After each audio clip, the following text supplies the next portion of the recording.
Գիրք Դանիել, գլուխ 4. Նաբուգոդոնոսոր թագավոր բոլոր ժողովուրդներին, ազգերին և լեզուներին, որոնք բնակվում են բոլոր երկրի վրա, շատանա ձեր խաղաղությունը։ Այն նշանները և հրաշքները, որ ինձ հետ արավ բարձրել Աստվածը, հաճո է երևում իմ առաջին հայտնել ձեզ։ Նրա նշանները որքան մեծ են, և նրա հրաշքները որքան զորավոր են։ Նրա թագավորությունը հավիտենական թագավորություն է, և նրա իշխանությունը մնում է դարեց դար։ Ես Նաբուգոդոնոսորս հանգիստ էի իմ տանը,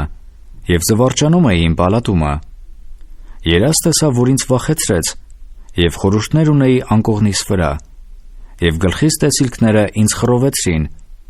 և ինձանից հրաման դուրս եկավ, որ իմ առաջին բերեն Բաբիլոնի բոլոր իմաստուններին, որ ինձ հայտնեն երազի մեկնությունը։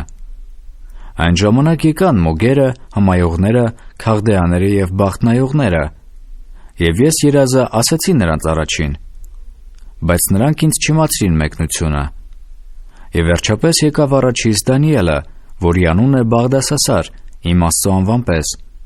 և որի մեջ կա Սուրբ Աստվածների հոգին։ Եվ ես ասեցի երազը նրա առաջին. «Ով Բաղդասասար, մոգերի իշխան, որովհետև գիտեմ, որ Սուրբ Աստվածների հոգին կա քեզանում, և ոչ մի գաղտնիք քեզ նեղություն չի տա։ Երազիս տեսիլքները, որ տեսա, սա է, և նրա մեկնությունը ասիր։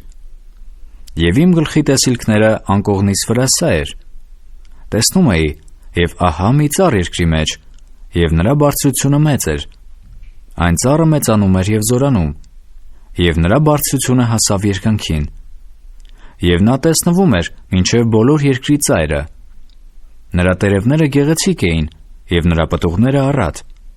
և նրա վրա կերակուր կար ամենի համար։ Նրա տակին հովանավորվում էին դաշտի գազանները, և նրա ոստերի վրա բնակվում էին երկնքի թռչունները, և նրանից էր կերակրվում ամեն մարմին։ Ես տեսնում էի իմ գլխի տեսիլքներուն անկողնիս վրա, և ահա մի պահապան և մի սուրբ իջավ երկնքիցը։ Նա կանչեց ուժով և այսպես ասեց. «Ծառը կտրեցեք, և ոստերը կտորեցեք, տերևները թոթափեցեք, և պտուղները ցրվեցեք, գազանները փախչեն նրա տակից, և թռչունները նրա ոստերիցը, բայց նրա արմատի բունը թողեցեք երկրումը, և երկաթի ու պղնձի կապանքով դաշտի խոտերի մեջ և երկնքի ցողովը թրջվի, և նրա բաժինը անասունների հետ լինի երկրի խոտերի մեջ։ Նրա սիրտը մարդկությունից փոխվի, և նրան անասունի սիրտ տրվի, և նրա վրայով 7 ժամանակ անց կենան։ Պահապանների վճռովն է պատգամը, և սրբերի խոսքովը խնդիրքը, որպեսզի ապրողներն իմանան, թե Բարձրյալն է տիրում մարդկանց թագավորության վրա, և ում որ ուզում է, տալիս է այն, և մարդկանց անարգին դնում է նրա վրա։ Այս երազը տեսա ես Նաբուգոդոնոսոր թագավորս, իսկ դու Բաղդասասար, ասիր մեկնությունը, որովհետև իմ թագավորության բոլոր իմաստունները չկարողացան ինձ իմացնել մեկնությունը, բայց դու կարող ես,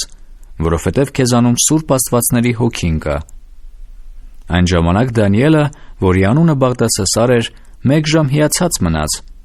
և նրա խորհուրդները նրան խռովեցրին։ Թագավորը պատասխանեց և ասեց. «Ով Բաղդասասար, երազը և մեկնությունը թող քեզ չխռովեցնե»։ Բաղդասասարը պատասխանեց և ասեց. «Ով Տեր իմ, երազը քեզ ատողներին, և նրա մեկնությունը քո թշնամիներին։ Այն ծառը, որ տեսար, որ մեծացավ և ուժովացավ, և նրա բարձրությունը հասավ երկնքին, և նա տեսնվում էր բոլոր երկրումը, և նրա տերևները գեղեցիկ և պտուղը առատ էր, և կերակուր կար նրա վրա ամենի համար։ Նրա տակին բնակվում էին դաշտի գազանները, և նրա ոստերի վրա կենում էին երկնքի թռչունները։ Նա դու ես, ով թագավոր, որ մեծացար և ուժովացար, և քո մեծությունը բարձրացավ և հասավ երկնքին, և քո իշխանությունը հասավ երկրի ծայրը, և որ թագավորը մի պահապան և սուրբ տեսավ իջնելիս երկնքից, որ ասեց. «Կտրեցեք ծառը և ավերեցեք նրան, բայց նրա արմատի բունը թողեցեք երկրումը, և երկաթի ու պղնձի կապերով լինի, դաշտի խոտերումը մնա, և երկնքի ցողովը թրջվի, և դաշտի գազանների հետ լինի նրա բաժինը, մինչև որ 7 ժամանակ անց կենա նրա վրա։ Սա է մեկնությունը, ով թագավոր, Եվ Բարձրյալի վճիռն է այդ, որ հասել է իմ Տեր թագավորին։ Եվ քեզ արտաքսելու են մարդկանց միջից, և դաշտի անասունների հետ պիտի լինի քո բնակությունը, և խոտ են ուտեցնելու քեզ արջարների պես, և երկնքի ցողովը թրջվելու ես, և 7 ժամանակ է անցկենալու քեզ վրա, մինչև որ իմանաս, թե Բարձրյալն է տիրում մարդկանց թագավորության վրա, և որին որ ուզում է, տալիս է այն։ Եվ որ ասեցին, թե մնա ծառի արմատի բունը, դա է, որ քո թագավորությունը պետք է վերահաստատվի քեզ համար այն պատճառով, որ հասկացած կլինես, որ իշխողը երկնքումն է։ Դրա համար, ով թագավոր, թող իմ խրատը քեզ հաճո երևա, և քո մեղքերը արդարությունով դեն գցիր, և քո անօրենությունները աղքատներին ողորմելով, եթե երկայն պետք է լինի քո խաղաղությունը։ Այս ամենը պատահեց Նաբուգոդոնոսոր թագավորին։ 12 ամսից հետո նա ճեմում էր թագավորական պալատի վրա, որ Բաբիլոնումն է։ Թագավորը պատասխանեց և ասեց. «Ահա այն մեծ Բաբիլոնը, որ ես թագավորության տուն եմ շինել իմ մեծ զորությանքը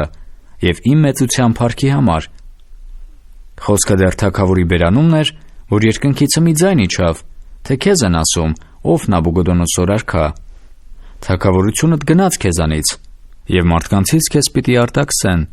և դաշտի անասունների հետ պիտի լինի քո բնակությունը, խոտ են ուտեցնելու քեզ արջարների պես, և 7 ժամանակ է անցկենալու քեզ վրա, մինչև որ իմանաս, թե Բարձրյալն է տիրում մարդկանց թագավորության վրա, և ում որ ուզում է, տալիս է այն։ Նույն ժամումը կատարվեցավ խոսքը Նաբուգոդոնոսորի վրա, և մարդկանց միջից արտաքսվեցավ, և խոտ էր ուտում արջարների պես,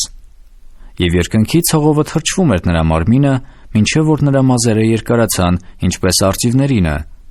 և նրա եղունգները թռչունների պես։ Եվ այն օրերից հետո ես Նաբուգոդոնոսորս աչքերս բարձրացրի դեպի երկինքը, և խելքս ինձ վրա եկավ, և Բարձրյալին օրհնեցի, և գովեցի, և փառավորեցի հավիտյանս կենդանի եղողին, որի իշխանությունը հավիտենական իշխանություն է, և նրա թագավորությունը դարեց դար։ Եվ երկրիս բոլոր բնակիչները ոչինչի պես են համարվում, և նա իր ուզածին պես է անում երկնքի զորքովը և երկրի բնակիչներովը, և մեկը չկա, որ զարկե նրա ձեռքին, և նրան ասե. «Ի՞նչ ես անում»։ Այն ժամանակ խելքս ինձ վրա եկավ, և իմ թագավորության փառքը, իմ պատիվը և իմ մեծավայելչությունը եկավ ինձ վրա, և իմ խորհրդականներն ու իմ մեծամեծները որոնեցին ինձ, և ես հաստատվեցա իմ թագավորության վրա, և չափազանց վեհափառություն տրվեցավ ինձ։ Արդ ես Նաբուգոդոնոսորս գովում, բարձրացնում և փառավորում եմ երկնքի թագավորին,